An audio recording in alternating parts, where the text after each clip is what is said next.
مغل بادشاہ اکبر کہتے ہیں پٹھان کو دوستی کر کے ہرایا جا سکتا ہے مگر لڑ کر کبھی نہیں۔ محمود غزنوی کہتے ہیں پٹھان اگر ایک ہو جائے تو پوری دنیا پر لازوال حکومت کر سکتے ہیں۔ سکندر اعظم کہتے ہیں جنگ میں اتر جانے کے بعد پٹھان کو روکنا شیر کے منہ میں ہاتھ ڈالنا ہے۔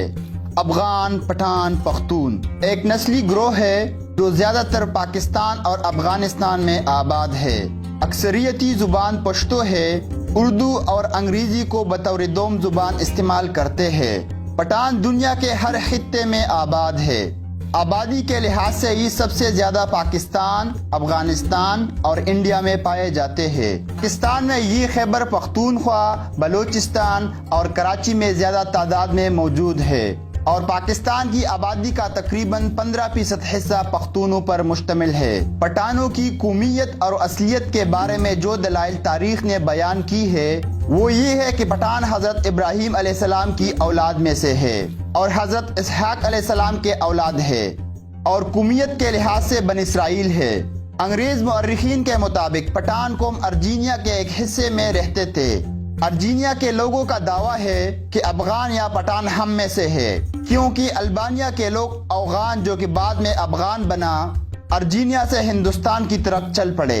ایک انگریز مورخ لکھتا ہے کہ اسرائیل قبائل بہت تکالیف اور مصیبتوں کے بعد افغانستان میں آباد ہو گئے ہیں۔ ان کے مسلمان ہونے کے بارے میں تاریخ سے پتہ چلتا ہے کہ ان حضور صلی اللہ علیہ وآلہ وسلم کے زمانہ میں ایک قریش سردار خالد بن ولید ان لوگوں کے پاس رسالت کی خبر لے کر آئے اور اس خبر کی تحقیق کے لیے کیس نامی شخص کی قیادت میں چند سرداروں کا وفد ان کے ساتھ مکہ روانہ ہو گیا۔ یہ قبائلی سردار بحیثیت مہمان جب مکہ پہنچے تو وہاں نبی پاک صلی اللہ علیہ وآلہ وسلم سے ملاقات کے بعد اسلام قبول کر لیا۔ فتح مکہ کی مہم جوئی میں بھی یہ آپ صلی اللہ علیہ وآلہ وسلم کے ساتھ رہے۔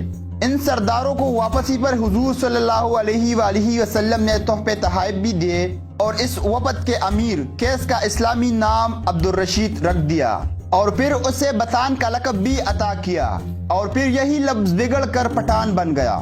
کیس عبد الرشید افغان قوم کے جد اول ہے۔ کیس عبد الرشید نے حضرت خالد بن ولید کی بیٹی سے شادی کر لی تھی جس سے ان کے 3 بیٹے تھے، سٹرا بن، بیٹن، غورغشت۔ سٹرا بن کی اولاد بڑھ کر غورخیل اور خشی کے نام سے 2 بڑے قبائل بن گئے۔ خشی بعد میں گلیانی، یوسف زئی، ترکلانی اور محمد زئی میں تقسیم ہوئے۔ افغان متعدد قبائل کا مجموعہ ہے جن کا جد امجد اعلیٰ ایک ہے، مثلاً عبدالی، بنگش، غوری، یوسف زئی، منگل، کاکڑ، وردی، وزیری، محسود، بنوسیان، افریدی، تنولی، دلزاق، خٹک، مومن، غورغشت، نیازی وغیرہ وغیرہ۔ ان قبائل کی ہزارہ شاخیں ہیں اور پھر ان شاخوں کی ذیلی شاخیں جو اشخاص یا علاقے سے منسوب کی گئی ہے۔ تمام پشتون مسلمان ہیں اور ان کی اکثریت سنی اور حنفی فقہ سے تعلق رکھتی ہے، البتہ ایک قلیل تعداد شیعہ بھی ہے۔ پشتو زبان کی ادبی اصناف پاک و ہند کی دوسری زبانوں سے ملتی جلتی ہے۔ ان میں مردانگی کی روایات، رومان کی جھلکیاں، رنگینیاں اور رونائیاں بھی ہے جو شادی بیاہ، رسموں اور تہواروں میں جلوگر ہوتی ہے۔ پٹھانوں میں حجرہ کو خاص دخل ہے جہاں گاؤں کے لوگ جمع ہو کر مختلف معاملات پر گفت و شنید کرتے ہیں۔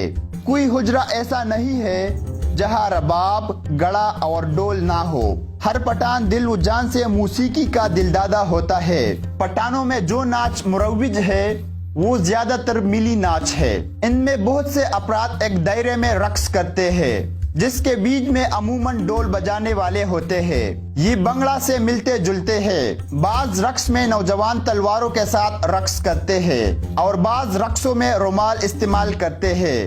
بعض جگہوں پر عورتیں اور مرد مخلوط ہو کر رقص کرتے ہیں اور کہیں صرف عورتیں ہی رقص کرتی ہیں۔ ان کے نام خٹک، انترا، بنگڑا، متاڈولا اور بلبلا وغیرہ ہے۔ پٹھانوں کی تاریخ پر لکھی گئی کتب میں سے تذکرہ ایک منفرد اور جامعہ تحقیق کا درجہ رکھتی ہے۔ خان روشن خان نے اس کا پہلا ایڈیشن 1980 میں شائع کیا تھا۔ یہ کتاب بعد ازاں پٹھانوں میں بے حد مقبول ہوئی۔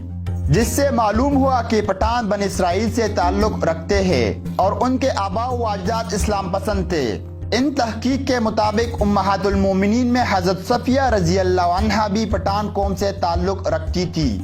یہودیت سے عیسائیت اور پھر دین محمدی صلی اللہ علیہ وآلہ وسلم تک ایمان کا سفر کرنے والی اس شجاع، حریت پسند اور حق گو قوم نے صدیوں تک اپنی شناخت پر آنچ نہیں آنے دی۔ ناظرین، آپ کو یہ بھی بتاتا چلوں کہ مشہور صوفیہ کرام حضرت دادا گنج بخش اور لال شہباز قلندر بھی افغان تھے۔ امید کرتا ہوں آپ کو ہماری یہ ویڈیو پسند آئی ہوگی۔ مزید اس طرح کی ویڈیو کے لیے ہمارا چینل سبسکرائب کیجیے۔ شکریہ۔